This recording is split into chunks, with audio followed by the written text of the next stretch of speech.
चलो कह रहा है कि प्रथम 10 विषम संख्याओं का माध्य क्या होगा। समझे? तो माध्य क्या होता है, इसको पहले हम लोग को क्या है जानना है। तो सबसे पहली बात हम लोग देखेंगे कि विषम संख्या शुरू कहाँ से होता है, 1, उसके बाद क्या होता है 3, उसके बाद 5, 7, 9, 11, 13, 15, 17, 19 और भी विषम संख्या है। लेकिन यहाँ पे क्या कह रहा है कि प्रथम 10 विषम संख्याओं का माध्य निकालें। प्रथम 10, तो 1 से लेकर के 19 तक अगर हम लोग काउंट करेंगे तो कितना आ जाएगा, 10 आ जाएगा, आएगा ना। तो अब इसका हमको माध्य निकालना है। तो माध्य हम लोग जानते हैं क्या, संख्याओं का योग बटे संख्याओं की संख्या। इन सबको जोड़ देंगे।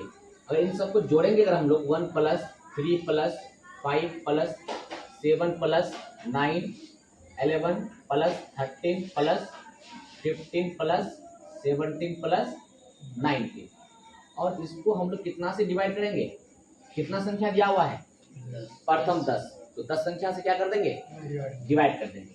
तो जब इन सबको अगर जब हम लोग जोड़ेंगे, इस पूरा को जोड़ने पर कितना आएगा, 100 आएगा। कितना आएगा, 100 और 10 से हम लोग डिवाइड करेंगे तो कितना आ जाएगा, 10।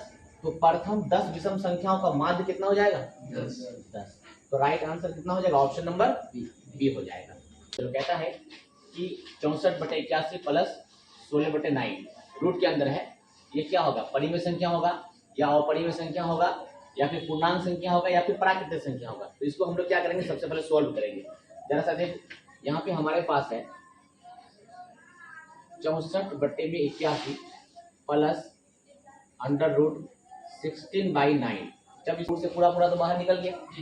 अच्छा, अब यहाँ पे भी जरा सा देखो, इसका कितना हो जाएगा, 4 × 16, 3 × 9।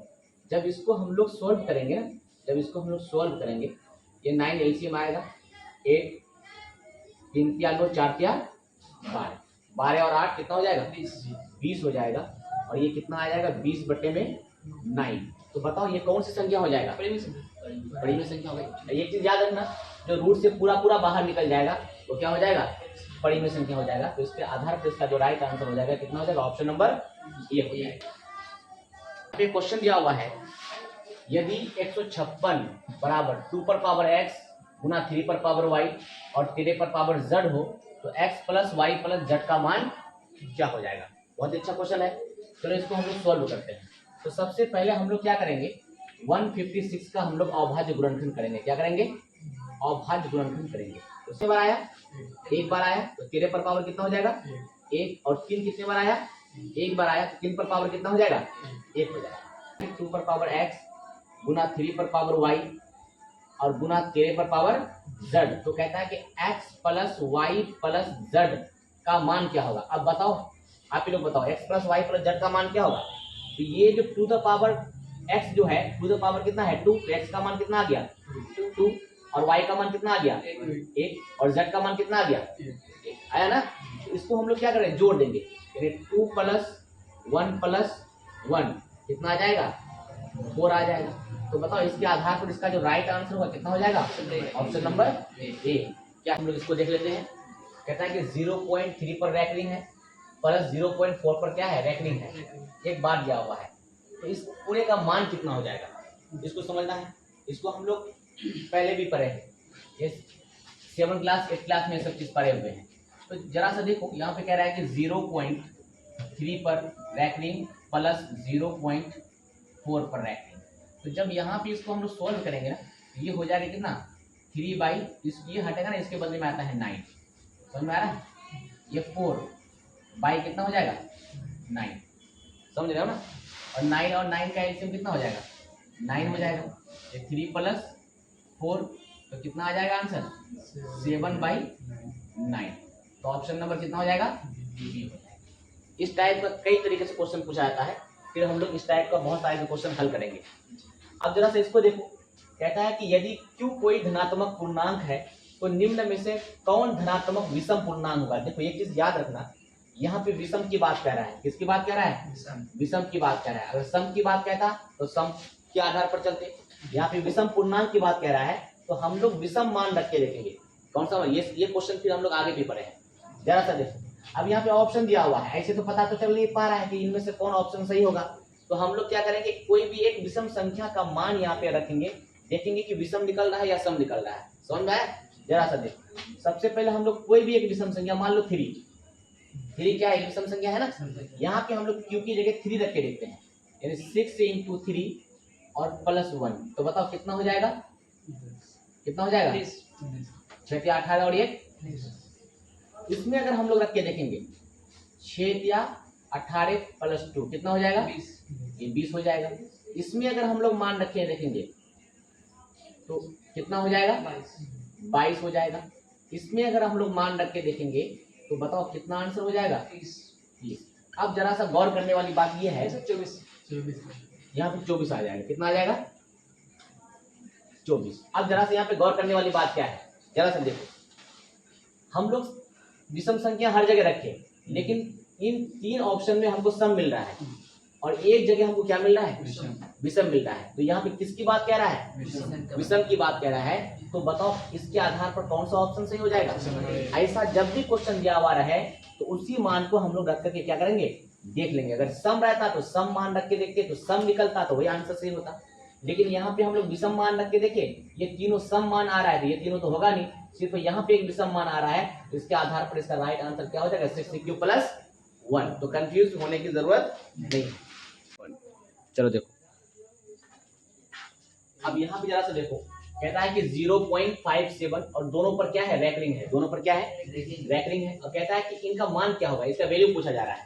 तो अब हम लोग क्या करेंगे, हम लोग जानते हैं कि दोनों पर रैकरिंग है, तो इसको हम लोग लिखेंगे 5, 7, 22। अब इस पर भी रैकरिंग है, इस पर भी रैकरिंग है, दोनों के लिए कितना आ जाएगा? 9 आ जाएगा। अब इसको हम लोग सोल्व करेंगे तो बताओ कितना आएगा? ये 3 से डिवाइड हो जाएगा, होगा ना, तो ये आ जाएगा। इसको हम लोग डिवाइड करेंगे तो ये आ जाएगा कितना? 19/33। ऑप्शन नंबर कितना आ जाएगा? समझ में आया? उसके बाद कह रहा है, कहता है कि 2 संख्याओं का मोसो 15 है, लोसो 105 है, एक संख्या 5 है, तो दूसरी संख्या क्या होगा? ऐसा क्वेश्चन हम लोग कई बार पढ़े हैं। तो जरा सा देखो, इसका फॉर्मूला हम लोग जानते हैं ना कि दूसरी संख्या बराबर मोसो, हाँ, मोसो गुना लोसो, और बटे में क्या कितना हो जाएगा? हाँ, एक संख्या दूसरा दिया हुआ दूसरी संख्या हो जाएगा, है ना। ये बटे में पहली संख्या, दूसरी संख्या पूछा जा रहा है, बटे में पहली संख्या, ये हम लोग जानते हैं। जब ऑब्जेक्टिव हम लोग सोल्व करेंगे तो इतना लिखने की जरूरत नहीं है, ये तो हम लोग समझा रहे हैं इसलिए इतना लिख रहे हैं, बाकी डायरेक्ट उसको क्या सोल्व कर देना है। अब हम लोग क्या करेंगे, मोसो कितना दिया हुआ है? 15 और लोसो 105 और एक संख्या कितना दिया हुआ है? 5। डिवाइड कर दो, इनको मल्टीप्लाई कर दो, 3 × 105, 5 या 15 का 5 बचा 1 और 3 कम 300 कितना हो जाएगा? 15। क्या? तो इसका जो आधार पर, इसके आधार पर इसका जो राइट आंसर हो जाएगा ना, वो हो जाएगा आपका option number C. Option number C हो जाएगा, 315 इसका राइट आंसर होगा। अब जरा सा इसको देखते हैं हम लोग। कहता है कि 0.375 के रूप के p/q के रूप में q का रूप क्या होगा? समझ में आया? कहता है कि 0.375 के p/q के रूप में q का रूप क्या होगा? वो q का रूप पूछा जा रहा है, p का नहीं। तो हम लोग क्या करेंगे, इसको सबसे पहले सोल्व करेंगे। कैसे सोल्व करेंगे, जरा सा देखो। हम लोग जानते हैं कि 0.375, जब इसको हम लोग अगर लिखेंगे तो 375, इसको हम लोग दशमलव को हटा के लिखते हैं। दशमलव को हटाएंगे, दशमलव के बदले में 1 आ जाएगा, और दशमलव के बाद जितनी संख्या है ना उतना 0 आ जाएगा। कितना आ जाएगा? उतना 0। 3 संख्या है तो कितना 0 आ जाएगा? 3 0 आ जाएगा। समझ में आ रहा है ना? तो ये p है और ये क्या है? q है, यानी ये p का मान है और ये q का मान है। वो कह रहा है कि q का रूप क्या हो जाएगा, तो q का रूप वो पूछा जा रहा है। तो q का रूप है 1000। तो अब एक चीज और देखो, इसको हम लोग ऐसा नहीं कि अभाज्य गुणनखंड स्टेप बाय स्टेप करेंगे, नहीं।